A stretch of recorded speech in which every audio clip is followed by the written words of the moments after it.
Well, thanks for visiting us this morning at arklatex I'm meteorologist Josh Marces with your Tuesday morning forecast update, and it's looking like much later today and late tonight we do have the potential to see some strong to severe storms, so not much has changed with the forecast here, at least in the short term, but we will start out pretty chilly this morning as most of us having temperatures in the 40s, so grab a jacket early. What you'll notice today, definitely increasing clouds through the daylight hours, and there's a chance we can see a little bit of rain before sunset tonight, but it looks more likely that we will see majority of the rain here arrive during the overnight hours tonight, and that's when we'll also see that severe weather threat kind of play out. That window for severe weather could open as soon as this evening, but you'll kind of feel the approaching front today as we do have a south breeze kicking up to about 5 to 10 miles per hour this morning. We're thinking the wind gusts will be about 20 to 25 miles per hour, so we do have a lake wind advisory out for some of our East Texas counties if you're thinking about going out and just doing some boat fishing today. If you're in a small craft especially,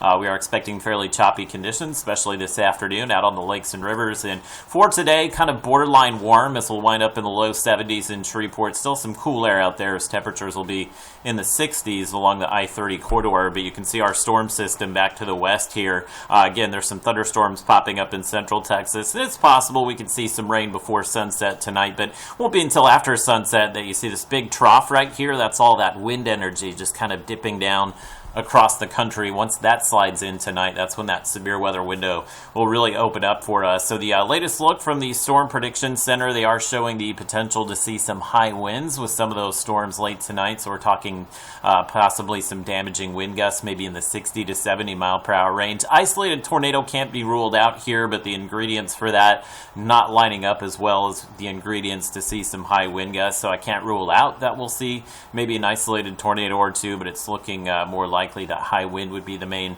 risk with some of the storms. So let's time that out for you. You'll see today increasing clouds. We may see a little bit of daylight rain, especially across the northern Arklatex, but what we'll be on the lookout for, some of these storms popping up this evening. If we were to see any rotating storms or any storms capable of maybe an isolated tornado or two, would likely be with this activity before midnight tonight, but more than likely we will see that severe weather threat arrive with this line that's moving in. You see that line would be moving into McCurtain, Red River County maybe just before midnight tonight. We're showing the line down to Texarkana maybe midnight to 1, and give yourself an hour kind of either side of that time frame, but you get the idea here. This will be very late tonight for Texarkana, very early tomorrow morning in Shreveport, so it is definitely a possibility some of the thunder that's out there will definitely wake you up during the overnight hours, and you can see most of the storms pushing out of here pretty quickly tomorrow morning. So if you do have some Thanksgiving travel plans Wednesday, expect the roadways will dry out through the day, and if you have plans to travel through air as well, I think most of the airports, at least the local airports here,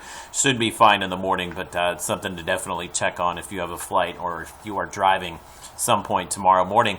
Rainfall projections with this front tonight, we could see isolated amounts up to about 1 inch. This won't be a big rain maker for us, but we will dry out Wednesday. Stay dry through your Thanksgiving day. Thanksgiving still looking magnificent for us as we should have high temperatures in the low 70s in most areas, partly cloudy. We don't have any rain in the forecast, but the rain will quickly return on Friday, so we are expecting some showers and storms Friday, and again, just depending on the timing of the frontal system here on Friday, which looks like it will be late in the day, we may have an opportunity to warm up and maybe a window to see a few strong storms Friday as well. But I think what we'll be watching for the weekend is that potential for heavy rain. Still a bit of a split amongst the forecast models, but a lot of them are showing rain, especially across the I-20 corridor Saturday into Sunday. So it may be one of those weekends to decorate inside rather than some of the Christmas decorations outside. But we know big cool down coming for us next week. I've gone with temperatures in the 50s this weekend and early next week, and it's possible by next Monday we could be even colder than the 52 that's on the forecast right now.